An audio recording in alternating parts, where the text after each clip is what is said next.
नमस्कार दोस्तों, कैसे हैं आप लोग। एक बार फिर स्वागत है आपका पोल खोल में। अभी तक हम 2 एपिसोड अपने लॉन्च कर चुके हैं। तीसरा हम जो लेके आए हैं उसमें मुझे नहीं लगता कि मुझे किसी तरीके की पोल खोलने की ज़रूरत है, क्योंकि हमारे यहाँ के एक वरिष्ठ पत्रकार ने ऑलरेडी चाइनीज आर्मी की पोल खोल दी है।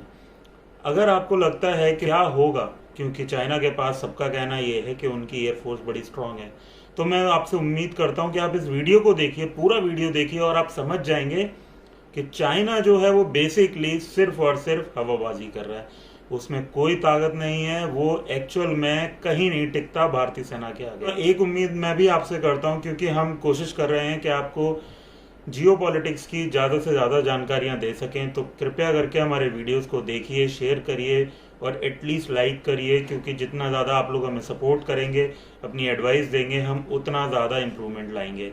तो आइए बिना किसी देरी के देखिए हमारा वीडियो कि टू फ्रंट वॉर अगर होती है तो कहाँ टिकती है चीन और पाकिस्तान की सेना। एक बार देखें, पूरा वीडियो देखें, तभी आपको समझ में आएगा कि मैं क्या कहना चाहता हूँ।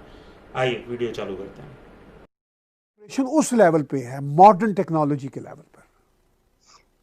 देखिए, मैं आपको अर्ज करूं इसमें कि चाइना की अगर आप पूरी हिस्ट्री देख ले तो वो आज तक अपने से बराबर किसी फौज के साथ लड़ा नहीं है। मैं कम्युनिस्ट चाइना की बात कर रहा हूं।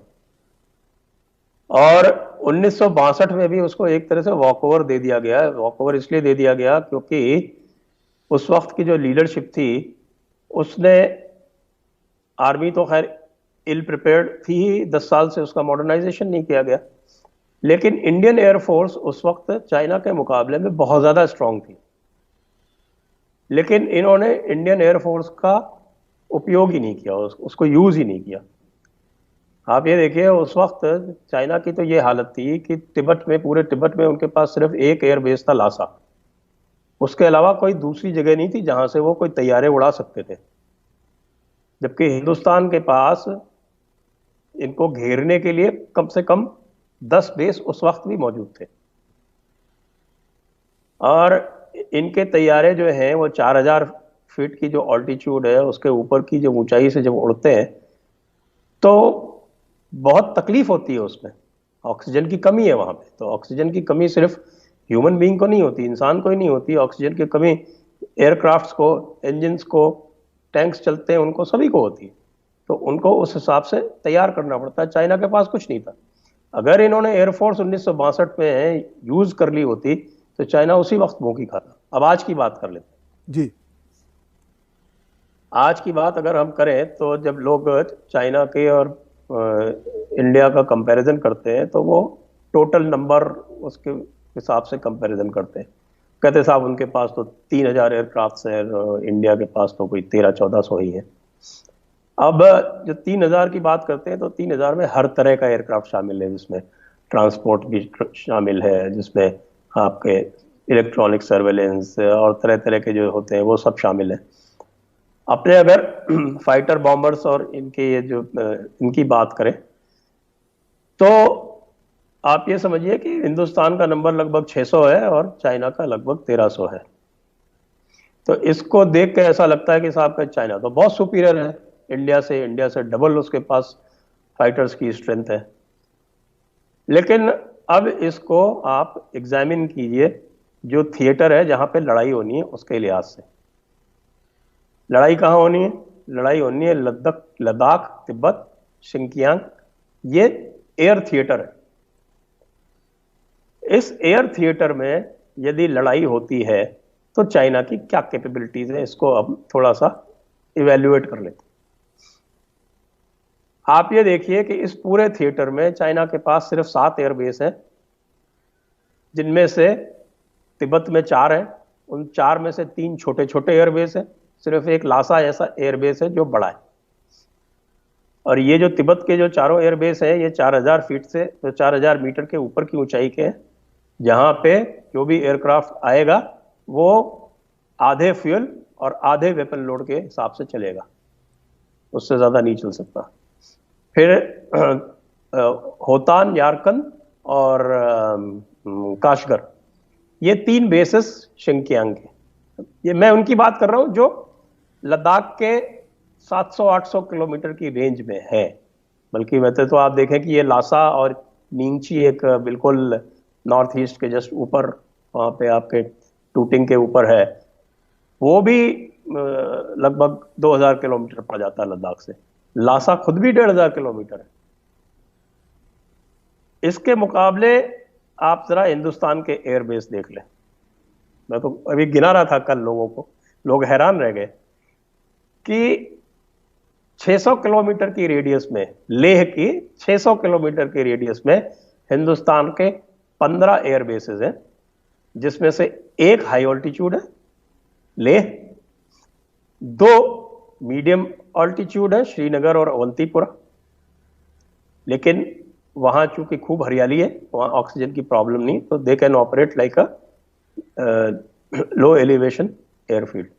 उसके अलावा आप उधर से चालू होइए, जम्मू, फिर पठानकोट, फिर अमृतसर, फिर जलंधर के पास आदमपुर, लुधियाना के पास हलवाड़ा, फिर अंबाला जहाँ पे रफाल आने वाला है, चंडीगढ़, फिर उधर सहारनपुर में सरसावा, थोड़ा इधर नीचे आइए भटिंडा, भटिंडा के जस्ट नीचे सूरतगढ़, उसके बाद इधर आइए आप हिंडन दिल्ली का, फिर बरेली।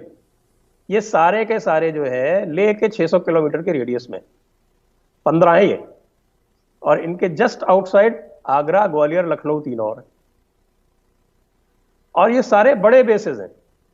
सारे जितने भी एयरक्राफ्ट इंडिया के हैं उनके फुल वेपन लोड और फुल रेंज पे ये चल सकते हैं।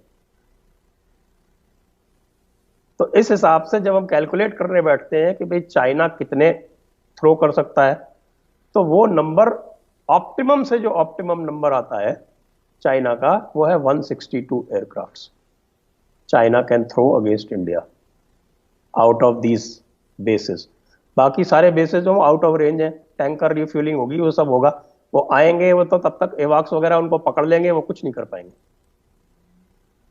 उनका जो स्टेल्थ फाइटर जिसको बोलते हैं J-20 का तिब्बत में, शिंकियांग में, आपके इनर मंगोलिया में, इन सब जगह पे कोई किसी तरह का कोई इंफ्रास्ट्रक्चर है, यहाँ से तो उड़ ही नहीं सकता। वो जो नियरेस्ट प्लेस है जहाँ से वो उड़ सकता है वो है चेंगडू। अब चेंगडू कोई 3000 3500 किलोमीटर है, और रीफ्यूलिंग के बाद भी, एक रीफ्यूलिंग के बाद भी जो रेंज है J-20 की वो 2800 किलोमीटर है। वो क्या कर लेगा? उसके जो स्टेल्थ कैरेक्टरिस्टिक है वो भी डाउट में है, क्योंकि चाइना की क्लेम है साहब। चाइना की क्लेम आप जानते हो किस तरह की होती है। चाइना ने क्लेम कर रखा है कि साहब हमारे पास बड़ा भारी स्टेल्थ एयरक्राफ्ट है, लेकिन जो वेस्टर्न मिलिट्री एक्सपर्ट्स हैं वो कहते हैं कि नहीं, इसकी स्टेल्थ कैपेबिलिटी बहुत ही सस्पेक्ट है।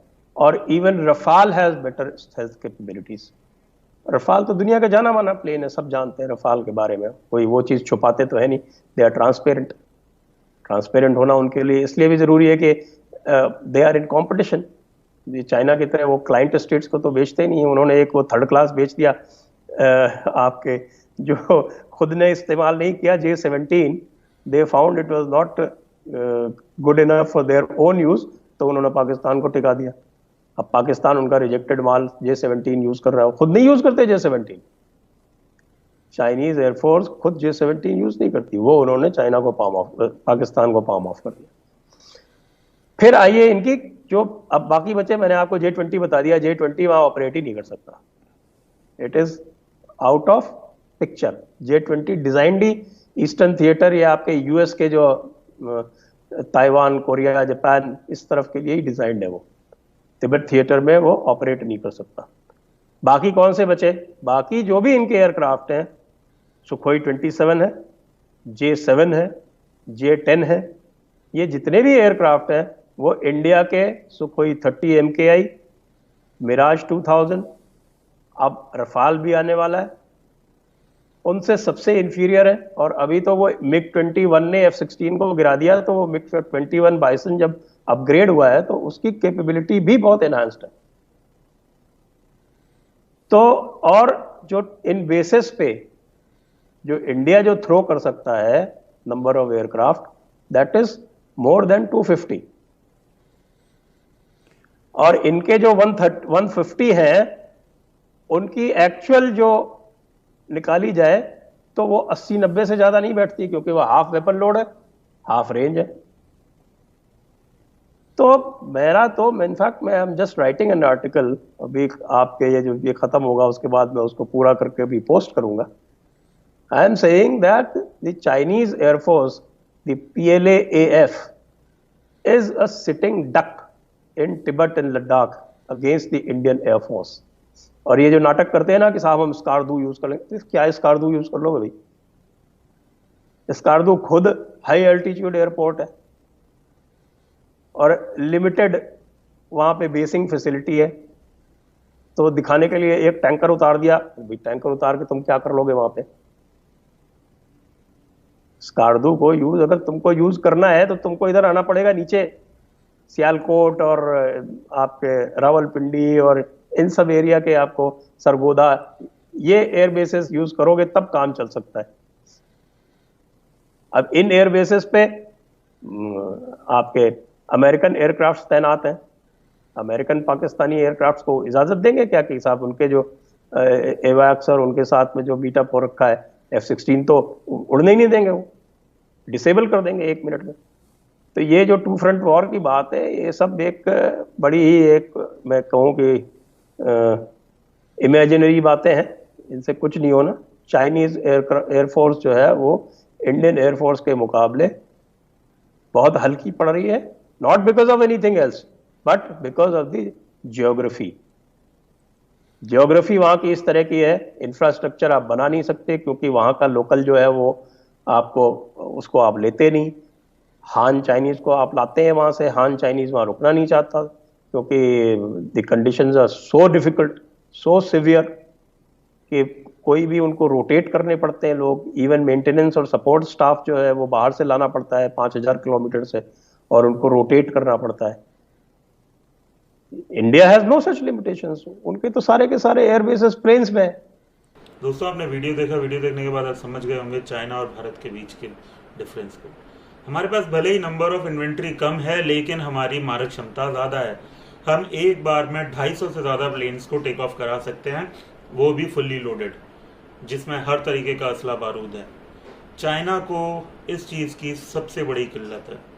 उसके बाद गिनती के एयरबेस हैं जो रनिंग है, अगर पाकिस्तान उसका सपोर्ट भी करना चाहेगा तो नहीं कर सकता। क्यों? क्योंकि यूएस किसी भी हालत में अलाउ नहीं करेगा चाइनीज प्लेन को F-16 के साथ में आने में। अगर ऐसा चाइना करता है तो यूएस पाकिस्तान के F-16 को बंद कर देगा, डिसेबल कर देगा। तो 2 फ्रंट वॉर तो मेरे को लगता नहीं, लेकिन हाँ अगर 1 फ्रंट भी होती है और अगर 2 फ्रंट भी होते हैं तो हमें डरने की बात नहीं, क्योंकि हमारे कई मित्र देश जो कि डिप्लोमेसी है हमारी वो आ चुकी है साथ में। रशिया हमारे साथ में आ चुका है, फ्रांस ऑलरेडी कमिट कर चुका है, यूएस ने भी अपने 3 एयरक्राफ्ट कैरियर जो हैं वो पहुंचा दिए हैं साउथ चाइना सी में।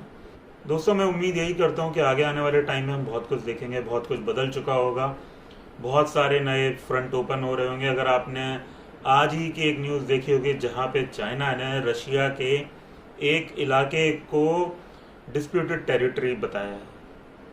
बहुत कुछ हो रहा है हमारे आसपास, आप हमारे चैनल से बने रहें, हम आपको ताज़ा से ताज़ा जानकारियाँ लाते रहेंगे, पहुँचाते रहेंगे।